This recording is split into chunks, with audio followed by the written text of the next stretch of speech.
Pavel Solomin: Eron bilan o'yinda oltin ochkoni qo'ldan boy bermaslik kerak.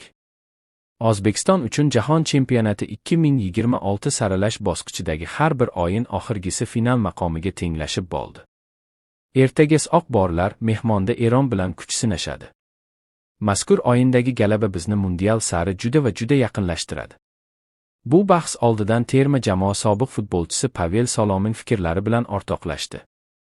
O'zbekiston terma jamoasini butun vujudimiz, qalbimiz bilan muxlislik qilamiz. Tabiiyki Eron bilan o'yinni katta intiqlik bilan kutmoqdamiz. Tom ma'noda jahon chempionatiga chiqishga bir qadam qoldi. Ishonchim komilki imkoniyatlarimiz juda yaxshi holatda. Eron bilan o'yinda bundan foydalanishimiz va oltin ochkoni qo'lga kiritishimiz kerak. To'g'ri, oson bo'lmaydi. Raqib yaxshi jamoa, boz ustiga uyda o'ynaydi. Lekin terma jamoamizda mahoratli va malakali ijrochilar jamlangan. Ijobiy natija uchun bor kuchimizni ishga solishimiz lozim. Qirg'iziston bilan o'yinda mahoratimiz yaqqol bilindi. Barcha jabhalarda ustun bo'ldik. Jamoamiz bundan ham yaxshiroq o'yin ko'rsatishini va muddatidan avval jahon chempionatiga chiqishini tilab qolaman, deydi Pavel Solomin. Alirizo Jahonbaxsh: O'zbekistonni yutib, muxlislarimizga jahon chempionati yo'llanmasini taqdim etmoqchimiz.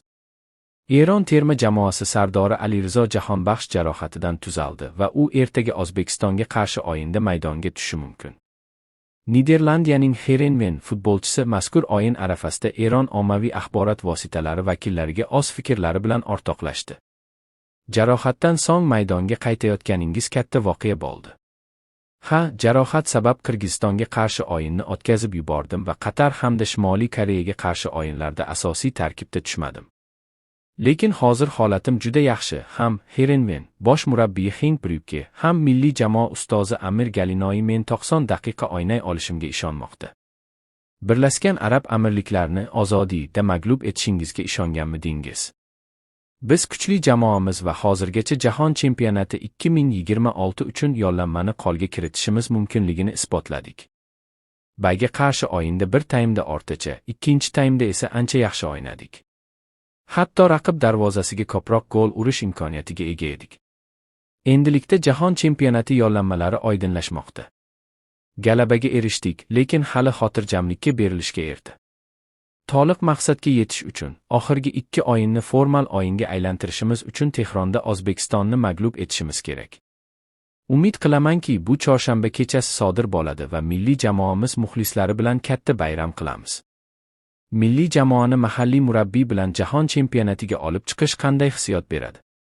Bu shundan dalolatki, mahalliy murabbiylar ham xorijliklardan kam emas va Eron futboli rivoji uchun faol hissa qo'sha oladi.